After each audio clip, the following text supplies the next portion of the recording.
우리는 어제부터 사무엘 하 말씀을 묵상하기 시작했습니다. 앞으로 10월 말까지 한 달, 보름 정도 사무엘 하 말씀을 묵상하게 됩니다. 앞서서 지난 5월과 6월에 묵상했던 사무엘 상 말씀은 이스라엘이 사사시대에서 왕정시대로 넘어가는 과정에 대해서 기술했다면, 우리가 지금 묵상하고 있는 사무엘 하 말씀은요, 다윗을 왕으로 하는 다윗 왕조가 세워지는 과정을 보여줍니다. 따라서 사무엘 하의 중심 인물은 누구겠습니까? 다윗이겠지요. 내용은 크게 두 가지예요. 하나는 다윗이 하나님이 기뻐하시는 왕으로 세워지는 내용이고, 다른 하나는 이 다윗이 하나님 앞에 범죄함으로 말미암아 큰 어려움을 당하는 내용이에요. 그러니까 정반대의 내용이죠. 이 정반대의 내용이 사무엘 하의 전반부와 후반부를 이렇게 구성하고 있습니다.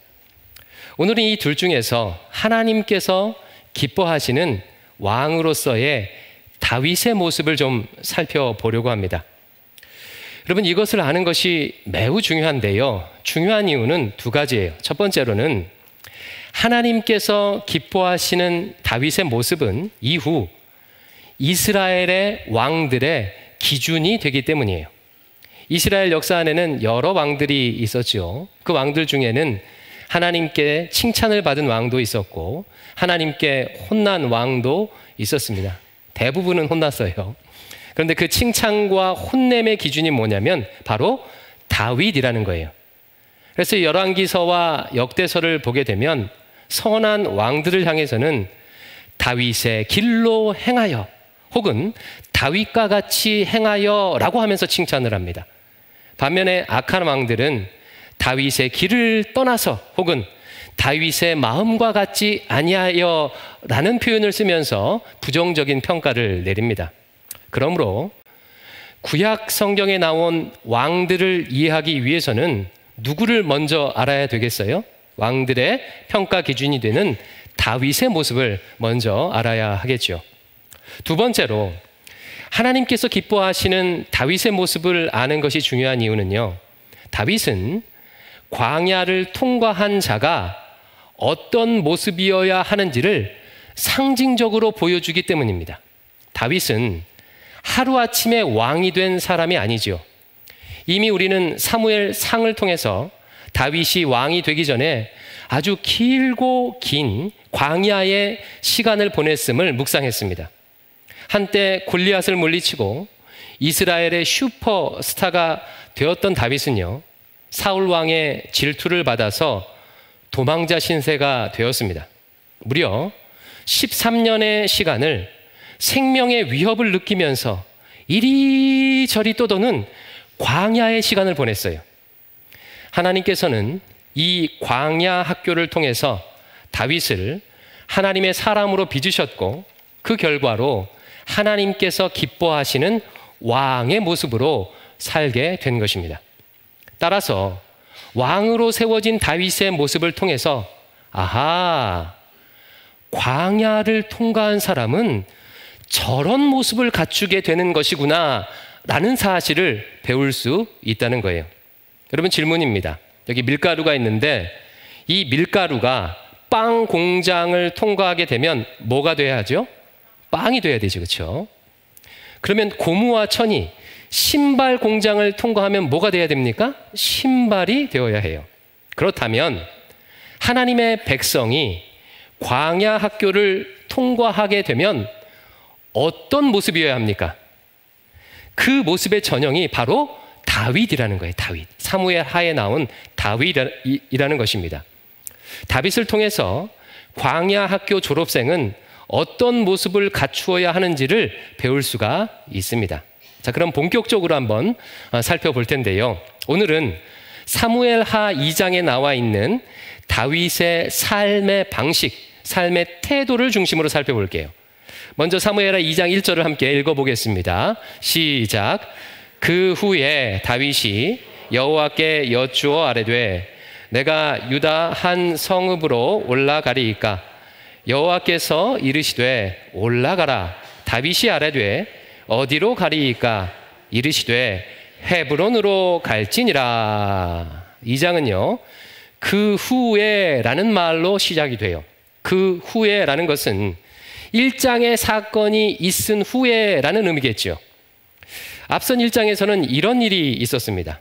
사울을 피해서 블레셋 땅 시글락이라는 도시에 살고 있던 다윗이 마침내 사울 왕이 죽었다는 소식을 듣게 돼요. 여러분, 지금 다윗이 어디에 살고 있다고요? 예, 시글락. 유대 땅이 아니라 적국인 블레셋 땅 시글락이라는 도시에 도망가서 살고 있다가 사울이 죽었다는 소식을 들었다는 거예요. 이 소식을 전해 듣고 다윗은 사울과 그의 아들 요나단을 위해서 애곡합니다. 즉, 그 후에 라는 말은요, 사울과 요나단의 죽음을 듣고 애곡한 후에 라는 뜻이에요. 그러면 한번 생각해 보십시오. 여러분, 사울이 죽었다는 것은요, 다윗에게 어떤 의미겠습니까? 다윗을 평생 두렵게 하고 고통스럽게 했던 문제거리가 사라졌다는 뜻이겠죠. 광야를 떠돌아다니며 도망가게 만들었던 문제의 원인이 완전히 사라졌다는 뜻입니다. 한마디로 광야가 끝났다는 뜻이에요. 만약 여러분께서 이런 다윗의 상황이라면 어떻게 하시겠습니까? 사울 때문에 고향을 떠났어요. 적국인 블레셋 땅으로 도망와서 이렇게 살고 있는데 마침내 그 사울이 죽었다는 소식을 들었습니다. 저라면 이렇게 할 것 같아요. 야, 드디어 하나님께서 이 고난을 끝내시는구나, 고향으로 돌아가게 하시는구나 라고 하면서 즉시 짐을 챙겨서 고향 땅인 유다 땅으로 돌아갔을 것 같습니다. 이 상황은요, 누가 봐도 돌아가라는 하나님이 주신 사인이고 기회예요. 마땅히 그렇게 해야 하는 일입니다. 그런데 이 당연한 일을 하는 데 있어서 다윗은 그냥 하지 않고요, 특별한 과정을 한 번 더 거쳐요. 자, 2장 1절 상반절을 한 번 더 읽어보겠습니다. 시작. 그 후에 다윗이 여호와께 여쭈어 아뢰되 내가 유다 한 성읍으로 올라가리까? 다윗이 어떻게 했어요? 유다 성읍으로 올라갈지 말지 하나님께, 여호와 하나님께 묻고 있는 거예요. 지금 다윗은요, 벌어진 상황에 따라서 결정하는 게 아니라 하나님께 묻고 하나님의 응답을 듣고 결정하고 있는 것입니다. 바로 이 모습이요, 광야 학교를 통과한 다윗의 모습이자 하나님이 기뻐하시는 왕의 모습입니다. 일전에 설명했듯이 하나님은 이스라엘에 독특한 형태의 왕정을 세우기를 원하셨어요. 보통 이방 나라의 왕정은요, 인간 왕이 모든 결정권을 다 가지고 있습니다. 왕의 말이 곧 법이고 질서가 되죠. 따라서 왕은 누구에게 물어볼 필요가 없어요. 오히려 신하들이나 백성들이 왕에게 묻고 왕의 뜻대로 하는 거죠. 하지만 이스라엘의 왕정은 그렇지 않다는 거예요. 인간 왕보다 높은 진짜 왕이신 하나님께서 이스라엘을 다스리십니다. 따라서 이스라엘의 왕의 가장 중요한 역할은요, 하나님께 묻고 하나님의 뜻을 구하는 거예요. 다윗은요, 광야 학교에서 그것을 배웠습니다. 내 삶의 주인이 내가 아니구나. 내 삶의 주인은 하나님이시구나. 하나님께서 이스라엘의 진짜 왕이시구나. 하나님께서 교회의 주인이시구나. 내 가정의 주인이시구나. 내 사업체의 주인이시구나. 그 하나님께 묻고 그 하나님의 뜻대로 행하는 것이 사는 길이구나 라는 것을 광야 학교에서 철저히 배웠습니다. 과거 다윗은 크게 2번 하나님께 묻지 않고 결정했다가 낭패를 당한 적이 있죠. 사울이 두려운 나머지 하나님께 묻지 않고 2번이나 블레셋 땅으로 도망을 갔어요. 잠깐 동안은 사울의 위협을 피할 수 있었지만 이로 인해서 한 번은 자신의 목숨을 잃을 뻔했고 다른 한 번은 가족들과 부하들 모두를 잃을 뻔했습니다. 이 끔찍한 경험 이후에 다윗은요, 당연하고 마땅하게 보이는 일조차도 하나님 앞에 묻는 자가 됩니다. 오늘 본문이 그것을 지금 보여주고 있는 거예요. 누가 봐도 당연히 유대로 돌아가면 된다고 생각하는 그 일을 하나님께 묻고 하나님의 허락을 받고 결정을 합니다. 광야 학교를 통과한 자가 갖추게 되는 첫 번째 모습이 바로 이거예요. 하나님께 묻는 것입니다. 보통 신앙의 초보 때, 초신자 때는요, 어떤 일을 결정할 때 옛날의 습관이 남아있기 때문에 이렇게 해요. 그것이 나의 유익이 되는가, 나에게 유익이 되지 않는가를 기준으로 그렇게 결정을 합니다. 이게 신앙의 초보, 초신자 때 결정하는 방식이죠. 그러다가 신앙이 어느 정도 성장하게 되면요, 그때부터 하나님의 뜻을 구하게 됩니다. 하지만 아직 하나님과 깊은 관계를 맺지 못했고 하나님의 음성을 듣는 법을 잘 모르기에 이 수준에서는 어떻게 결정을 하냐면 상황을 통해서 결정을 해요. 좋은 조건이나 유리한 조건을 하나님의 뜻이라고 생각해서 결정을 합니다. 그러다가 광야 학교를 통과하여 하나님과 더 친밀해진 사람의 결정 방법은 달라지게 돼요. 조건이나 상황을 넘어서서 하나님께 묻고 하나님의 응답에 따라 결정하고 행하는 것입니다. 묻는다는 것은 다름 아닌 기도한다는 뜻이겠지요. 그래서 광야 학교를요, 우수한 성적으로 졸업하신 분들은요, 누가 말하지 않아도 알아서 기도합니다.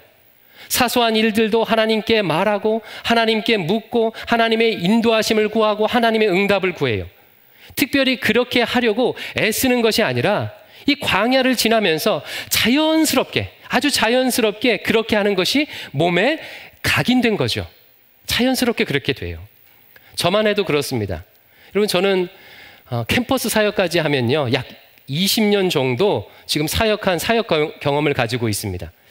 여러분, 한 20년 정도 되면 뭐 사람들을 상담하거나 목회에 관련된 일을 결정하려고 할 때 그동안 경험했던 지혜, 배운 지혜, 노하우를 통해서 결정할 수 있지 않겠습니까? 그런데요, 이 20년 동안 숱한 광야를 통과하면서 하나님께 묻는 법을 훈련하다 보니까요, 이제는 상담을 하거나 무슨 회의를 할 때 그 상담하거나 회의하는 와중에도 속으로 자연스럽게 하나님께 묻게 돼요. 하나님, 저분께서 저렇게 말씀하시는데 뭐라고 대답할까요? 성령님 말씀해 주시옵소서. 하나님의 뜻을 알려주시옵소서. 하나님 말해야 됩니까? 침묵해야 됩니까? 자동적으로 기도가 나옵니다. 이처럼 광야 학교를 통과한 사람은요, 하나님께 묻는 자가 돼요. 이것이 바로 첫 번째 모습입니다. 자, 또 다른 모습을 보겠는데, 다윗이 유다로 올라갈지 말지 어디로 가야 할지 하나님께 묻자 하나님께서 유대 땅 헤브론으로 올라가라고 응답을 하셔요. 이외에 다윗은 조금의 주저함도 없이 온 식솔들을 이끌고 헤브론으로 올라갑니다. 2절과 3절이에요. 같이 읽습니다. 시작.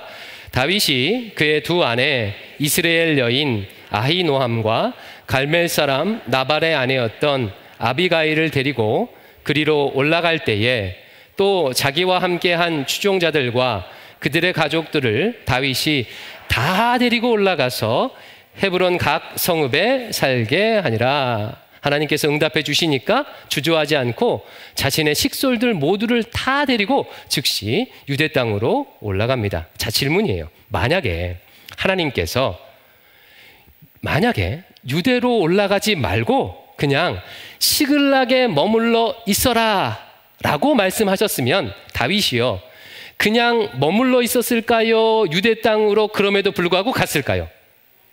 시글락에 머물러 있었겠죠. 그렇지 않았으면 묻지 않았을 거예요.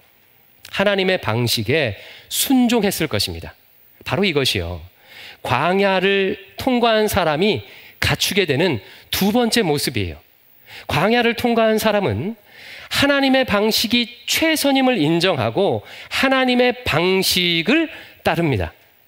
이것은 반대로 내 방식을 내려놓는다는 것을 의미하지요. 다윗은 광야를 통과하면서 이 과목도 철저하게 배웠어요. 사울을 죽이지 않고 살려주게 되면 사울의 마음이 변할 줄 알았는데 어떻게 되었지요? 그럼에도 불구하고 사울이 다윗을 죽이려고 쫓아왔어요. 블레셋으로 도망가게 되면 살 줄 알았는데 어떻게 됐죠? 더 큰 위기를 맞이했어요. 다윗은요, 하나님 앞에서 선한 일을 하든지 아니면 혹은 나쁜 결정을 하든지 자신의 방식이 상황을 조금 더 개선시킬 수 없음을 이 광야 때 경험한 거예요. 그저 광야에서는 온 힘을 다 빼고 하나님께 수동적으로 이끌려 갈 수밖에 없다는 것을 이 광야 때 아주 처절하게 배웠습니다. 사랑하는 성도 여러분, 우리가 아무리 똑똑해도 세상의 변수들을 다 고려하고 예측해서 결정할 수 없습니다. 그런 사람은요, 세상에 없어요. 제가 한번 질문 드려볼게요. 자녀가 있는데 이 자녀가 서울대 가는 것이 더 좋습니까? 지방대 가는 것이 더 좋습니까? 예, 당연히 직관적으로야 서울대 가는 것이 훨씬 더 좋겠죠. 하지만 만약에 이 자녀가 서울대를 가서 교만해져서 믿음을 버리고 하나님을 떠나게 된다면 그것이 복이 될 수 있겠습니까? 그렇지 않죠. 반면에 지방대 간 자녀가 그곳에서 인생의 스승을 만나고 평생 사랑할 수 있는 배우자를 만날 수 있다면 그 대학은요, 그 자녀에게 얼마나 큰 축복이 되겠습니까? 이처럼 인간은요, 한 치 앞도 내다볼 수가 없습니다. 과거, 현재, 미래에 있는 모든 상황들을 다 고려해서 결정할 수 있는 사람은 아무도 없어요. 오직 모든 것을 아시는 전지전능하신 하나님밖에 없습니다. 그것을 아시는 분은요. 광야는 이것을 인정하고 배우는 것이에요. 다윗은 광야에서 그것을 배웠고 이제는 하나님의 방식을 기꺼이 따를 줄 아는 자가 된 것입니다. 그런데 여기서 중요한 게 하나 있어요. 여러분, 하나님의 방법, 하나님의 방식을 따른다는 말은 첫 번째, 하나님의 방법이 최선임을 이해하고 따른다는 말일까요? 아니면 두 번째, 하나님의 방법이 최선임을 믿고 따른다는 말일까요? 전자입니까? 후자입니까? 후자죠. 예. 이해하고 다 알고 따르는 것이 아니라 믿고 따른다는 뜻이에요. 광야에서는요, 하필 왜 꼭 그 방법이어야 하는지 이해가 되지 않는 일들이요, 정말 많이 펼쳐집니다. 이해되지 않는 이유는 하나님께서 이해시켜주지 않기 때문이 아니라 사실은 내가 그것을 이해할 만큼 아직 그 영안이 열리지 않아서 그래요. 영적으로 성숙하지 못해서 그렇습니다. 혹시 어린 아이 약을 먹여본 경험이 있으십니까? 약 먹이려고 하면요, 애가 잘 먹습니까? 아니죠. 아닙니다. 얘야, 이 약을 먹어야 네 몸의 세균을 죽일 수 있고 네가 건강해질 수 있단다. 아이고 어머니, 이 약에는 그런 깊은 뜻이 있군요. 기꺼이 받아 먹겠습니다. 라고 하는 아이는요, 아무도 없어요. 무슨 설명을 해도 애는 듣지 않습니다.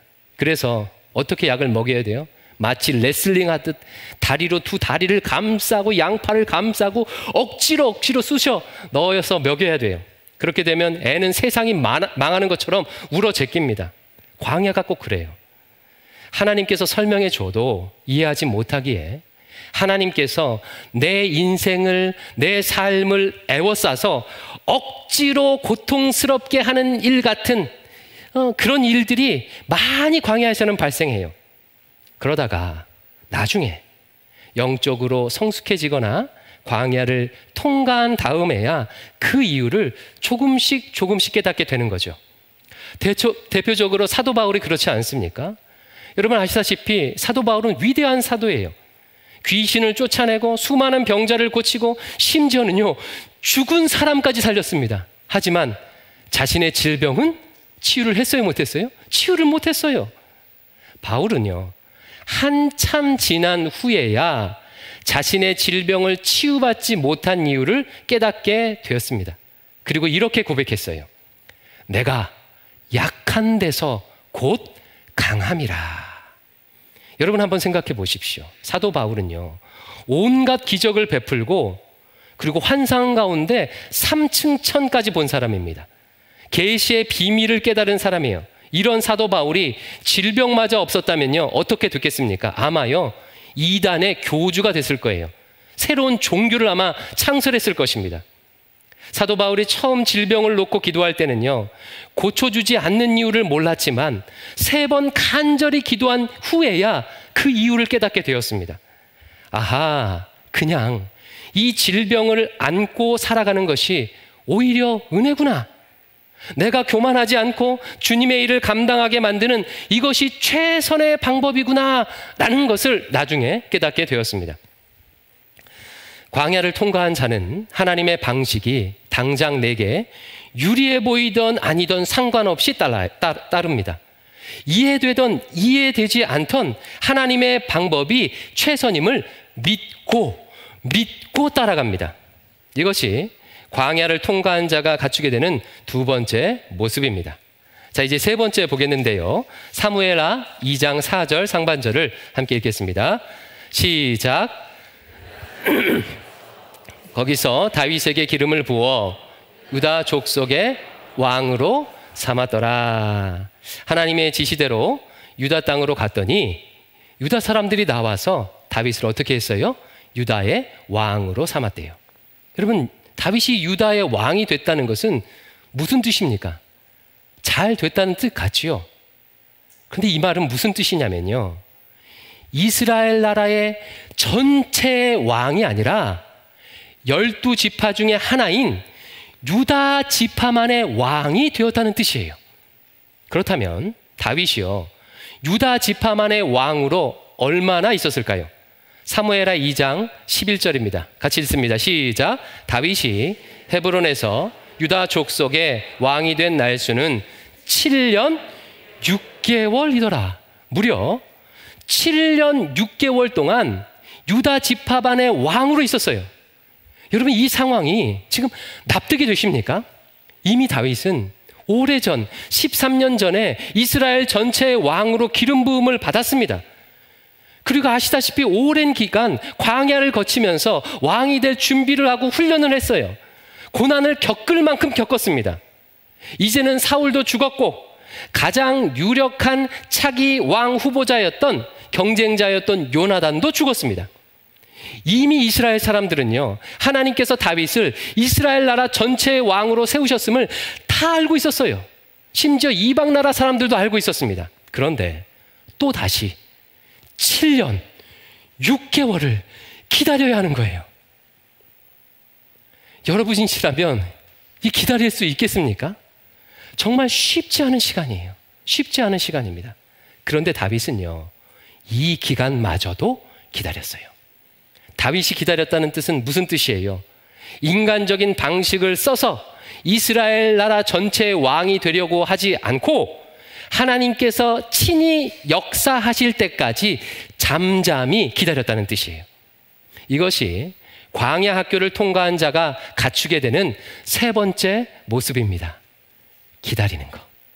기다리는 거.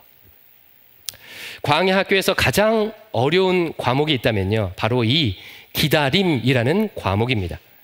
기다림의 시간은요, 그냥 기다리는 시간이 아니죠. 친구랑 오후에 만나서 저녁 먹을 거 기다리는 이런 기다림이 아니에요. 일이 망쳐질 수 있는 가능성이 있는 시간입니다. 그래서 기다리는 시간은요, 불안과 두려움을 견뎌야 하는 시간이에요. 혹시 잘못되지 않을까 두려울 수밖에 없는 시간이에요. 이 기다림의 훈련이 얼마나 어려운지 믿음의 선배들을 보면 알 수가 있어요. 기라성 같은 믿음의 선배들도 이 기다림의 과목에 실패한 경험을 가지고 있죠. 대표적으로 아브라함 아니겠습니까? 믿음의 조상. 아브라함은 자녀를 주실 것이라는 약속을 기다리지 못하고 이스마엘을 낳았어요. 야곱도 기다리지 못하고 아버지와 형을 속여서 장자의 명분을 빼앗았습니다. 다윗도 하나님의 때를 기다리지 못하고 블레셋으로 도망간 경험이 있습니다. 그러나 이 믿음의 선배들은요, 이런 실패를 반면교사 삼아서 이 광야 학교에서 기다리는 법을 배웠고 결국 하나님의 때를 기다릴 줄 아는 믿음을 얻게 되었습니다. 사랑하는 성도 여러분, 어떤 일에 있어서 하나님의 뜻을 분별할 때 가장 중요한 요소 중 하나가요, 바로 이 시간의 문제예요. 기다림이라는 사실을 기억하시기 바랍니다. 보통 하나님의 말씀에 순종해야 하는 일은 기다림 없이 즉시 빨리 하는 것이 하나님의 뜻일 가능성이 높아요. 반면에 내 인생에서 무엇인가를 얻거나 내가 내 인생 가운데 무엇이 되는 일, 예를 들면 배우자를 얻거나 직장을 얻거나 자녀를 얻거나 사업에 성공하거나 진학을 하거나 진급하거나 하는 일 같은 것들은요, 빨리 즉시 되는 것이 아니라 오래 기다리는 것이 하나님의 뜻일 가능성이 훨씬 더 높습니다. 그래서요, 하나님께서 어떤 기대하는 일을 많이 오랫동안 기다리게 하신다면 지금 하나님의 인도하심을 잘 받고 있다는 가장 강력한 증거가 되는 거예요. 왜 그렇습니까? 그 기다림의 시간은 단지 기다리는 시간이 아니라 하나님의 주권을 인정하는 시간이고, 내가 겸손히 하나님 앞에 낮아지는 시간이고, 그것을 얻기에 합당한 모습으로 준비되는, 빚어지는 시간이 되기 때문이에요. 광야를 통과하는 신자는요, 반드시 기다림을 배웁니다. 기다림은 필수 과목이에요. 기다림 없이 하나님의 사람으로 빚어질 수 없습니다. 다윗은요, 광야를 통과하면서 하나님 앞에 기다리는 법을 배웠고, 배운 대로 유다 왕이 된 이후에도 7년 6개월을 또 기다렸어요. 하지만 그 기다림은 헛되지 않았습니다. 결국 어떻게 됐을까요? 사무엘하 5장 3절입니다. 같이 읽습니다. 시작. 이에 이스라엘 모든 장로가 헤브론에 이르러 왕에게 나오매 다윗 왕이 헤브론에서 여호와 앞에 그들과 언약을 맺음에 그들이 다윗에게 기름을 부어 이스라엘 왕으로 삼으니라. 여러분, 다윗이 어떻게 왕이 됐어요? 그냥 가만히 기다리고 있던 다윗을 이스라엘 다른 집파 사람들이 알아서 찾아왔어요. 그리고 기름을 부어서 왕이 되도록 그렇게 했습니다. 비록 기다림의 과정은 힘들었을지 모르지만 그 열매는요, 이처럼 아름답습니다. 자기도 살고 남도 살고 하나님의 뜻을 이룰 수 있는 것이죠. 이제 말씀을 맺겠습니다. 여기까지 잘 들으셨다면 마지막으로 이 질문에 한번 대답해 보시기 바랍니다. 이상의 내용들을 다 종합해 보면 다윗은 왕이 되려고, 이스라엘의 왕이 되려고 애쓰고 노력해서 왕이 된 사람 같습니까? 아니면 하나님께서 왕이 되게 하신 사람 같습니까? 예, 후자죠, 후자예요. 다윗은 왕이 되려고 노력한 사람이 아니라 하나님께서 왕이 되게 한 사람이에요. 바로 이것이 하나님께서 이스라엘에 원하시는 왕의 모습이에요. 왕이 되려고 하는 자가 아니라 하나님에 의해 왕이 되어지는 것. 만약 다윗이 왕이 되려고 했다면 기회가 있었을 때 하나님께 묻지 않고 기다리지 않고 자신의 방식을 추구했을 거예요. 만약 그랬다면 하나님의 뜻도 저버리게 되고 수많은 정적들을 죽이기 위해서 손에 피를 묻혀야 했을 것이고 이스라엘을 고통스럽게 했을 것입니다. 하지만 다윗은요, 광야 학교를 통과하면서 하나님 앞에 수동태로 사는 법을 배웠어요. 하나님께 끌려가는 법을 배웠습니다. 무엇이 되려고 발버둥 치는 인생이 아니라 하나님에 의해서 되어지는 인생을 사는 법을 배우게 되었습니다. 사랑하는 성도 여러분, 이것이 하나님의 백성이 사는 방식이에요. 신자는 무엇이 되기 위해서, 무엇을 얻기 위해서 노력하는 방식이 아니라 하나님께서 되게 하는 방식으로 인생을 살아갑니다. 그러기에 하나님께 묻고 하나님의 방식을 따르고 하나님의 때를 기다릴 수 있는 거죠. 바라기는 대광의 모든 성도들은 하나님께서 되게 하시는 인생을 사시기를 주님의 이름으로 축원합니다. 기도하겠습니다. 아버지 하나님, 다윗의 모습을 통해서, 광야 학교를 통해서 무엇을 배워야 하는지 확실히 깨닫게 해주시니 감사합니다. 사랑하는 주의 백성들이 하나님께 묻고 하나님의 방식을 이해되지 않더라도 따르고 하나님의 때를 기다릴 줄 알아서 하나님이 되게 하시는 방식으로 인생을 살도록 인도해 주시옵소서. 예수님 이름으로 기도드립니다. 아멘.